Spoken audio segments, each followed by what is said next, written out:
Extraordinary leave से वही मतलब है लीव विदाउट पे, यानी जैसे हमने डिस्कस किया था एलएपी में पूरा पैसा बनता है, एलएचपी में आधा पैसा बनता है। यदि दोनों ही छुट्टियां नहीं हैं तो वो क्या करेगा कि भाई कम से कम सेंक्शन तो करा लेगा कि मेरा एलडब्ल्यूपी या एक्स्ट्राऑर्डिनरी लीव मेरी सेंक्शन कर दी जाए।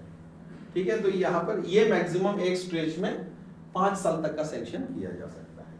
ठीक है, इसमें पैसे नहीं बनते हैं, लेकिन आपको तो मालूम है ना एब्सेंट, आपको आपके पास एक भी एलएपी नहीं एक भी एलएचपी नहीं है, 20 दिन के लिए आपको कहीं जाना है तो एब्सेंट मार दीजिए आप, उसमें ही पैसा नहीं बनेगा।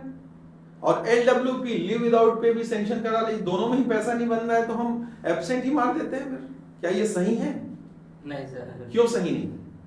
उसमें हम लोग हाई अथॉरिटी को नहीं पता, इसमें प्रॉपर चैनल से हम लोग भाई उसमें चार्जशीट भी दे सकता है वो, बिना बताए कैसे गायब होगा? इसमें बता भाई आप काउंटर में बैठना है, मैन पावर की कमी है, आप एब्सेंट, पैसे तो बनना ही नहीं है यार, तो वो तो अनऑथराइज्ड एब्सेंट हुआ। लेकिन एलडब्ल्यूपी क्या होता है? ऑथराइज्ड एब्सेंट होता है, यानी लीव विदाउट पे, लीव शब्द जुड़ने से ही समझ में आता है कि इसको प्रॉपर सेंक्शन करा, भले पैसा मुझे नहीं मिलेगा लेकिन मैं जिम्मेदार, अपनी जिम्मेदारी तो शो कर रहा हूं कि मैं जिम्मेदार रेलवे एम्प्लॉय हूं करके। एब्सेंट में तो बिल्कुल गायब हो जाएगा, वो तो गड़बड़ बात है। तो ये इस पर्पस से यूज होता है, भले पैसे ना मिले लेकिन आपको सेंक्शन लीव रहता है इसमें। ठीक है, तो ये मैक्सिमम एक स्टेज में 5 साल मैक्सिमम सेंक्शन हो सकता है। कुछ एक स्पेसिफिक कंडीशन में 5 साल से ज्यादा भी दिया जा सकता है, लेकिन उसमें फिर जीएम का अप्रूवल और अकाउंट्स का कॉन्करेंस भी लगता है उसमें।